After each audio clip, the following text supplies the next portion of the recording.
दोस्तों, आज की वीडियो में हम आपके लिए लाए हैं जो 2023 का उसके बारे में है ये पूरा पेपर। तो ये सेकंड भाग है, इसका सेकंड भाग है तार्किक विश्लेषणात्मक तर्क। अब आपके सामने इसका जो 11वां क्वेश्चन है वो देखिए। आपको इस सीरीज को देखना है ध्यान से, इसमें किस प्रकार से हल किया गया है कि ये 12 का स्क्वायर कर रखा है। 12 का स्क्वायर होता है 144 और 1 माइनस कर दिया तो 143 आंसर आ गया। 143 आंसर आ गया। इसी प्रकार यदि हम 2 का स्क्वायर करते हैं तो 4 आता है और 4 में से 1 माइनस करते हैं तो हमारे पास 3 आंसर आ जाता है। हमारा इसमें सी ऑप्शन राइट हो जाएगा। आगे कंप्लीट क्वेश्चन का आंसर। चलिए नेक्स्ट क्वेश्चन पे चलते हैं। और ये लीजिए आपके सामने नेक्स्ट क्वेश्चन है। 225 14 से किस प्रकार संबंधित है, उसी प्रकार 81 किस प्रकार संबंधित है।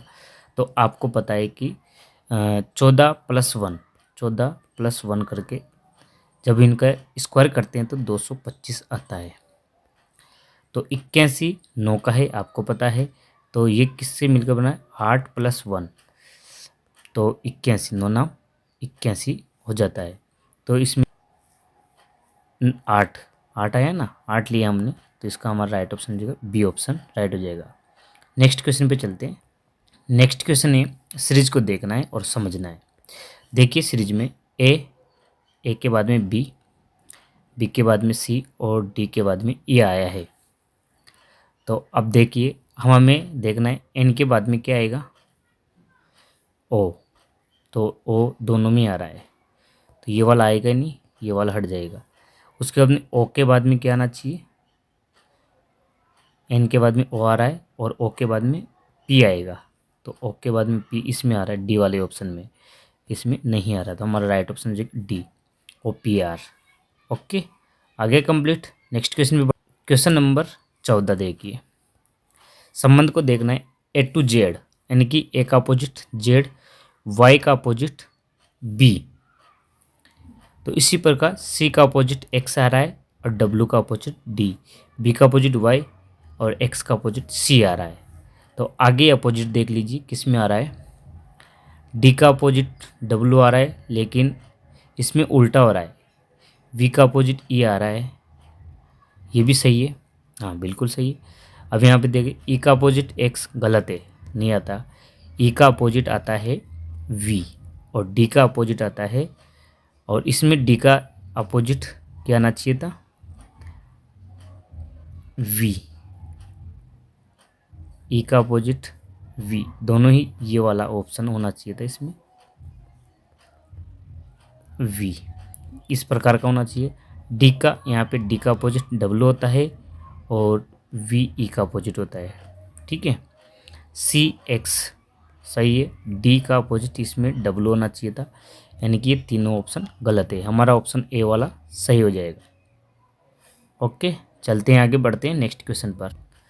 आगे देखिए एक क्वेश्चन के आपको इसमें पैटर्न को पहचानना है और सही विकल्प का चुनकर श्रृंखला को संशोधित करना है हमें कि इसमें आगे क्या आएगा क्वेश्चन मार्क के स्थान पे। देखिए यहाँ पे जो श्रृंखला है उसको समझना है कि 3 के बाद में 13, फिर 23, 43, 53 और 73 आया है। अब इसमें सीरीज को देखिए, 3 के बाद में 13 यानी कि 10 का अंतर और आगे अंतर चेंज हो गया। तो यहाँ से यहाँ चलते हैं तो यहाँ पे देखेंगे 3 के बाद में 23 आया, 3 के बाद में 23 यानी कि प्लस के 20 आया यहाँ पे। और आगे देखते हैं, देखा अंतर कहाँ तक आ रहा है। इसमें आगे वाली सीरीज में प्लस का 20 हो रहा है, सॉरी 30 प्लस का 30 हो रहा है यहाँ पे। तो आगे वाली यानी कि प्लस प्लस प्लस बढ़ते जा रही है। अब आगे की सीरीज इधर देख लेते हैं। इसमें 1 + 30 हो रहा है, मतलब 30 प्लस हो रहा है, और यहाँ पे 73 थे तो यहाँ पे भी 30 प्लस हो रहा है। अब हमें अगला वाला लाए 73 के जस्ट बाद वाला, 73 के जस्ट बाद वाला आना है। तो इसमें हमें कितना जोड़ना पड़ेगा, यहाँ पे 20 10 यानी कि 40 प्लस करना होगा, 40 प्लस करना होगा। इसमें 53 में, तो 53 में 40 प्लस करते हैं, हमारे पास कितना जाएगा, सी वाला ऑप्शन 93 आ जाएगा। 53 में यहाँ पे 53 लिखा हुआ है, 40 प्लस कर 93 आ जाएगा। तो ये थी सीरीज वाली क्वेश्चन। नेक्स्ट क्वेश्चन पे चलते हैं हम। नेक्स्ट क्वेश्चन है आपके सामने 5 10 20 35, उसके बाद में क्वेश्चन मार्क आया है, फिर क्वेश्चन मार्क 80 110। अब इसमें अंतर को देखना है हमें, अंतर कितने का चल रहा है। तो 5 के बाद में 10 यानी कि 5 प्लस का अंतर, उसके बाद में 10 में 10 जोड़ेंगे 10 का अंतर, तो 20 आ गया। और 20 में कितना जोड़ा उसने, 15 जोड़ा, तो 35 आ गया। अब देखो नीचे सीरीज देखो, 10 के बाद 5 के बाद में 10, 10 के बाद में 15, 15 के बाद में हम कितने जोड़ेंगे, प्लस 20 करते हैं। तो 35 में 20 करते 55, 55 ऑप्शन में आ रहा है। आगे बढ़ाएंगे तो 55 में 25 जोड़ते कितना जाएगा, 80। तो यहाँ पे 80 आ रहा है, बिल्कुल सही है हमारा ऑप्शन, सी ऑप्शन राइट हो जाएगा। नेक्स्ट क्वेश्चन पे चलते हैं। 16वां क्वेश्चन कंप्लीट। आगे बढ़ते हैं। सीरीज को देखना है BAC CBD और उसके बाद में क्वेश्चन मार्क आ गया EDF FEG, यानी कि एक पीछे चल रहा है। बीच वाले से स्टार्ट करो, देखो AB, तो C पे DEF, तो सेंटर वाला ले लेते हैं। सेंटर वाला आगे क्या आएगा, यहाँ पे ABC, C आएगा सेंटर में। फिर उसके बाद में देखो आगे से शुरू करो BC, तो आगे क्या आएगा D। पीछे वाले से स्टार्ट करो, C पे D और D के बाद में क्या आएगा E। तो ये बीच वाला हमारा, बीच वाला आ गया DCE, यानी कि डी ऑप्शन राइट हो जाएगा। Okay complete. नेक्स्ट क्वेश्चन पे चलते हैं। 18वां क्वेश्चन देखिए MN, ये दोनों अपोजिट है, A to Z भी अपोजिट है। पहले M का अपोजिट N और A का अपोजिट Z, यानी कि M का अपोजिट N और A का अपोजिट Z। ठीक है, तो हमें L का अपोजिट O, B का अपोजिट Y, K का अपोजिट P और C का अपोजिट X, J का अपोजिट Q और D का अपोजिट W। तो हमें किसका छांटना है। अब आगे देखो, इसमें H का अपोजिट R नहीं होता है, I का अपोजिट R होता है और E का अपोजिट V होता है, यानी कि ये वाला ऑप्शन राइट हो जाएगा हमारा, B वाला। और में देख लेते हैं, I का अपोजिट S नहीं आ रहा है, H का T नहीं आ रहा, तो ये तीनों ही गलत है। तो हमारा B वाला ऑप्शन राइट हो जाएगा इसमें, B ऑप्शन। चलते हैं नेक्स्ट क्वेश्चन पर, आगे बढ़ते हैं। देखिए आगे, यदि रेट्स को स्टार किया जाता है, टॉप्स को स्पॉट किया जाता है, तो स्मार्ट को क्या किस रूप में कोडित किया जाएगा। तो आपको देखते ही पता चल रहा होगा कि इसमें क्या हो रहा है। इसने क्या पीछे से स्टार्ट किया, S फिर T फिर A और R, बिल्कुल सही। इसी प्रकार इसने टॉप्स को क्या लिखा, SPOT। तो हम पता है इसको भी उल्टा करके लिख दीजिए, TRAM और S। देख लीजिए आपका आंसर क्या होगा, टर्म्स। डी ऑप्शन राइट हो जाएगा। आगे बढ़ते हैं नेक्स्ट क्वेश्चन पर, फटाफट आ गया होगा क्वेश्चन को। और आपने अभी तक चैनल को सब्सक्राइब नहीं किया तो जरूर कर ले, बेल आइकन दबाना ना भूलें, जिससे कि आपको आने वाली वीडियो का नोटिफिकेशन तुरंत मिलता है। और लाइक करना ना भूलें, लाइक जरूर करते रहें और सब्सक्राइब जरूर करते रहें। आगे बढ़ते हैं नेक्स्ट क्वेश्चन पर। यदि विश्व क्वेश्चन है, यदि बार को RAB और रेक को KER लिखा जाता है, तो स्पीयर को किस प्रकार लिखा जाएगा। ठीक है, अब इसमें देखिए क्या करना है, आपको समझना है। जैसे कि अपोजिट करके लिख रखा है, पीछे से स्टार्ट किया RAB। इसी प्रकार REAK को के से स्टार्ट किया ना KAE और R। ठीक है, इसी प्रकार अपोजिट करके लिखते हैं हम पीछे से RAEP और S। ये आ रही है स्पेलिंग कहाँ पे आ रही है? सी वाले में। तो हमारा ऑप्शन राइट हो जाएगा सी। नेक्स्ट क्वेश्चन पर चलते हैं। हमारा अगला क्वेश्चन है 21 वाला। RACE को कूट भाषा में 1 2 3 4 लिखा जाता है। तो RACE क्या लिखा? 1 2 3 और 4। और इस पार्क को SPARK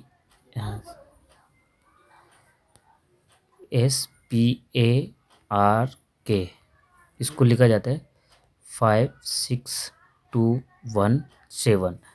तो स्पीकर को किस प्रकार लिखा जाएगा? यानी कि SPEAKER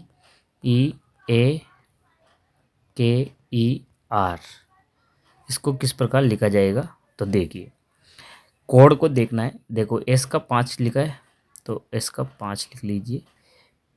P 6 लिखा है, ई का 4 और ए का 2, के 7 पे है और E 4 और R 1। तो ये कोड देखिए कहाँ पे आ रहा है, 5 6 4 5 5 5 6 4 2 7 4 1, यानी ए वाला ऑप्शन राइट हो जाएगा हमारा। आगे समझ में? लाइक ज़रूर करते रहें, चैनल को सब्सक्राइब करना ना भूलें। आगे बढ़ते हैं नेक्स्ट क्वेश्चन पर। ये लीजिए हमारे सामने 22वां क्वेश्चन है। यदि किसी कूट में यानी कि 1 2 3 4 को 10 लिखा जाता है, तो 3 4 5 6 को लिखा जाता है 18 के रूप में कोडित किया जाता है। तो 5 6 7 8 को किस प्रकार कोडित किया जाएगा? अब आपको समझ में आ गया होगा। 1 2 का प्लस, 3 का प्लस और 4 का प्लस 10 लिखा है इसने। 1 3 और 3 6 और 4 प्लस 10 हो गया। इसी प्रकार 3 4 5 और 6 का टोटल हो गया 18। तो आप इनका भी टोटल कर लीजिए। 5 6 7 और 8 का टोटल किया हमने, तो इन दोनों का टोटल हो गया 11। 11 7 18, 18 8 का 26, 26 आंसर हो जाएगा। बी वाला ऑप्शन राइट हो जाएगा हमारा 26। आगे बढ़ते हैं नेक्स्ट क्वेश्चन पर। आपके सामने नेक्स्ट क्वेश्चन है। कपिल उत्तर पूर्व की ओर चल रहा है। किधर चल रहा है? उत्तर पूर्व की ओर चल रहा है। वह दाएं मुड़ता है और 1 मिनट के चलने के बाद फिर दाएं मुड़ता है। अब वो किस दिशा में है? तो हमें दिशा ज्ञात करनी, उत्तर पूर्व। तो आपको दिशा का पता है, किस प्रकार दिशा होती है? ये वाला ईस्ट, नॉर्थ, वेस्ट और साउथ। अब क्वेश्चन में क्या दिया है कि वो उत्तर पूर्व में। उत्तर पूर्व का मतलब इस दिशा में है, यहाँ पे है उत्तर पूर्व में कपिल, यानी कि कपिल है। अब वो NE इस दिशा में है, पहले दाएं मुड़ता है यानी कि राइट, दायां यानी राइट, उसके बाद फिर दायां मुड़ता है, फिर राइट। अब वो किस दिशा में? राइट राइट डबल बार राइट हो गया। एक बार राइट मुड़ने का मतलब 90 डिग्री का कोण बनाता है, फिर दूसरी बार राइट मुड़ने का मतलब 90 डिग्री, तो टोटल 180 डिग्री घुमा। नॉर्थ से 180 डिग्री, यहाँ से चल के 180 यहाँ पे आ गया वो। और दाएं मुड़ा यानी कि क्लॉकवाइज, क्लॉकवाइज मुड़ा, जैसे घड़ी की सुई घूमती उस प्रकार घुमा। तो वो कहाँ पे आ गया? इस दिशा में। और इस दिशा को कहते हैं साउथ वेस्ट, यानी कि साउथ वेस्ट यानी दक्षिण पश्चिम दिशा। दक्षिण पश्चिम दिशा में पहुंच गया। तो हमारा दक्षिण पश्चिम, डी वाला ऑप्शन राइट हो जाएगा। नेक्स्ट क्वेश्चन पे बढ़ते हैं आगे। और आपके सामने 24 वाला क्वेश्चन देखिए। क्वेश्चन नंबर अगला। एक आदमी मुख पूर्व की ओर है, जैसे हमने इसके पूर्व वाला किया था, ईस्ट, वेस्ट और नॉर्थ, साउथ। पूर्व की ओर यानी कि इधर मुंह कर रखा है उसने, और वह दक्षिणावर्त दिशा में 45 डिग्री घूमता है। दक्षिण का मतलब, दक्षिणावर्त का मतलब क्लॉकवाइज। कैसे घूम रहा है वो? क्लॉकवाइज, जैसे घड़ी की सुई चलती क्लॉकवाइज घूम रहा है तो 45 डिग्री घूमता है। और उसके बाद में वामरत यानी एंटी क्लॉकवाइज अपोजिट, उल्टा घूमना 180 घूमता है। तो उसका मुख किस दिशा में है? तो अब आपको बताना है, मैंने बता दिया क्लॉकवाइज यानी घड़ी की दिशा में घूमना। अब हमें स्टार्ट करना है कि वो पहले किधर है, ईस्ट में, ईस्ट में है। अब वो दक्षिण दिशा में 45 डिग्री घूमता है। दक्षिण का मतलब होता है राइट साइड घूम रहा है, और राइट साइड कितना घूम रहा है, 45 डिग्री। उसके बाद में वो वापस एंटी क्लॉक लेफ्ट घूमता है, और वो घूमता है 180 डिग्री। तो इसमें हम राइट को लेफ्ट में से माइनस करेंगे तो हमारे पास लेफ्ट में कितना बचेगा, 180 में से 45 माइनस करते हैं, 135 डिग्री माइनस में शेष बचता है। यानी कि लेफ्ट का मतलब है एंटी क्लॉकवाइज चलते हैं। यानी कि जैसे कि वह ईस्ट में है तो 135 डिग्री ईस्ट में यहाँ से है, तो 135 डिग्री का मतलब यहाँ से 90 और ये 135 डिग्री यहाँ पे पहुँचेगा। यानी कि ये कोण यूँ बनेगा। तो वो कौन सी दिशा में हो जाएगा, वेस्ट नॉर्थ या नॉर्थ वेस्ट में। यानी कि किस दिशा में आ जाएगा, नॉर्थ वेस्ट में आ जाएगा। जैसे एंटी क्लॉकवाइज, लेफ्ट का मतलब होता है एंटी क्लॉकवाइज घूमेगा यूँ करके यहाँ आ जाएगा, तो वह नॉर्थ वेस्ट में चला जाएगा। नॉर्थ वेस्ट यानी कि उत्तर पश्चिम में। ए वाला ऑप्शन राइट हो जाएगा हमारा। तो इसका हमारा राइट ऑप्शन हो जाएगा ए वाला। नेक्स्ट क्वेश्चन पे चलते हैं हम। निम्नलिखित में से कौन सा शब्दकोश में सबसे पहले आता है, उस पर टिक लगाना है। तो यहाँ पे देख लीजिए, एम कट गया, फिर एन कट गया। अब देखिए इसमें पहले कौन आता है, एम आता है, तो 1 नंबर पे ये हो गया। एम के बाद में एन वाला आता है तो 2 नंबर, और एन के बाद में यू आता है 3 नंबर पे, और फिर ये 4 नंबर पे। तो क्या पूछा है, पहले कौन आता है? तो इसमें पहला नंबर पे आएगा मोमेंटम। सी ऑप्शन राइट हो जाएगा हमारा। नेक्स्ट क्वेश्चन पे चलते हैं। नेक्स्ट क्वेश्चन को देखिए, ये लीजिए आपके सामने नेक्स्ट क्वेश्चन आ गया। दी गई आकृति, जो आकृति है, तो आयतों की कुल संख्या बतानी है कि इसमें आयत कितने हैं। अब आपको ध्यान से देखना है और समझना है कि इसमें आयत कितने हैं। तो एक तो छोटे छोटे आयत गिन लेते हैं, 1 2 3 4 5 और 6 तो एक हो गए। इसके बाद हम इस 2 को मिला के गिनते हैं, एक 6 के बाद में ये 7, इन दोनों का 7 के बाद में इन दोनों का ये 8, इन दोनों का ये 9 के बाद में आगे देखिए ये वाला 9 के बाद में 10 के बाद में ये 11 और 11 के बाद में एक ये बड़ा वाला जो है 12। तो इसमें टोटल हो गए हमारे 12। तो हमारा सी ऑप्शन राइट हो जाएगा। आगे बढ़ते हैं नेक्स्ट क्वेश्चन पर। इस क्वेश्चन को ध्यान से देखना है और समझना है। 2 भाइयों में से बड़ा भाई 6 वर्ष बड़ा है ना, 6 वर्ष बड़ा है। उसके बाद 3 वर्ष बाद बड़ा वाला छोटे वाले से 2 गुना हो जाएगा। छोटे की वर्तमान आयु बतानी है आपको। अब इसको समझना है कि किस प्रकार से ये पूछा गया है कि बड़ा भाई 6 वर्ष बड़ा है, तो यानी कि इधर बड़ा लिख लेते हैं और इधर छोटा लिख लेते हैं। ठीक है, यदि छोटा भाई x है तो बड़ा भाई क्या हो जाएगा, x + 6। ठीक है, उसके बाद 3 वर्ष बाद बड़ा वाला छोटे वाले से 2 गुना हो जाता है। तो 3 वर्ष यानी कि 3 दोनों तरफ 3 प्लस कर लेते हैं। तो क्या होगा, बड़ा वाला छोटे वाले से 2 गुना हो जाता है, तो ये 2 गुना हो जाएगा। आगे हल करते हैं समीकरण को।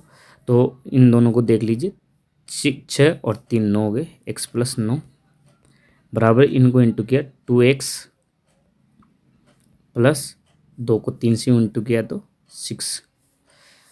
अब 6 को इधर भेज दिया और 2 को इधर, तो 2x माइनस एक्स बराबर 9 में से 6 माइनस किए तो 3 बच गए। और इधर आगे के समीकरण हल करेंगे तो 2x में से x घटाया तो x बचा, x बराबर 3। तो ये हमारा राइट ऑप्शन क्या है, 3 आ जाएगा। 3x यानी कि 3 आंसर आ जाएगा। तो छोटे की वर्तमान आयु हो जाएगी 3 यानी कि 3 वर्ष। चलते हैं आगे, बढ़ते हैं नेक्स्ट क्वेश्चन पर। आपके सामने अगला 28वां क्वेश्चन है। एक पुरुष आपकी पुत्री की माता के पिता का पुत्र है तो आपका आपका लिए वो क्या है, मतलब आपका उससे संबंध क्या है, संबंध बताना है। तो इसमें एक और ऑप्शन बता देता हूँ मैं, नीचे एक और ऑप्शन है इसका। ये लीजिए, नीचे एक और ऑप्शन आ रहा है।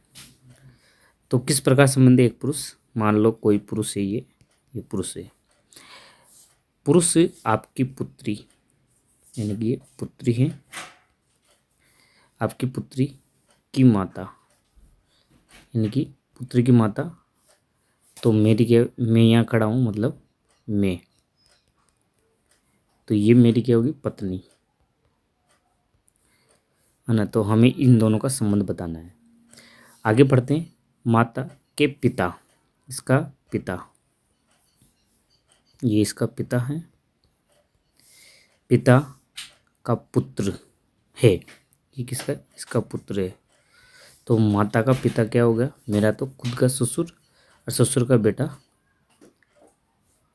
मेरी पत्नी का क्या होगा, इन दोनों का क्या होगा, ये दोनों क्या हो जाएंगे, भाई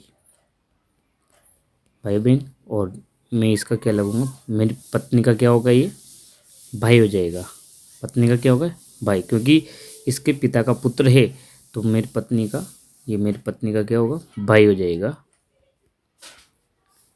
और तो मैं इसका क्या लगूंगा, जीजा, क्या लगूंगा, जीजा जी। मैं उससे संबंधित रहूँ, जीजा जी, यानी कि इसमें बी ऑप्शन राइट हो जाएगा हमारा, जीजा जी। अगले क्वेश्चन पे चलते हैं। नेक्स्ट क्वेश्चन है, क्वेश्चन देख लिए 29 वाला, यानी कि 29वां क्वेश्चन। ABCDE मित्र हैं, बी ए से लंबा है, बी, ये बी क्या है, ए से लंबा, बी ए से लंबा है, ए से लंबा है, लेकिन ई से छोटा है। तो जो ई है, इसे क्या है, ये छोटा है, तो ई क्या हो गया, बड़ा, ई से बड़ा हो गया। आगे बी डी से लंबा है, बी क्या है, डी से लंबा है, यानी कि डी छोटा हो गया, लेकिन सी से छोटा है। बी क्या है, डी से तो लंबा है लेकिन सी से छोटा है, तो सी यहाँ पे आ जाएगा, सी यहाँ पे आ जाएगा, बी के आगे सी आ जाएगा। सी से छोटा है बी, डी से तो लंबा है लेकिन सी से छोटा है, डी से तो लंबा है बी लेकिन सी से क्या है, छोटा है। तो ई सबसे लंबा है, ई सबसे लंबा आगे आगे लिख दिया। तो मध्य में ऊंचाई, इनको सही तरीके से जमा लेते हैं अब। ई, फिर सी, बी, ए, और लास्ट में डी। नीचे थोड़ा छोटा छोटा लिख लेते हैं इनको, यहाँ पे ई, फिर सी, फिर बी, फिर ए, फिर डी।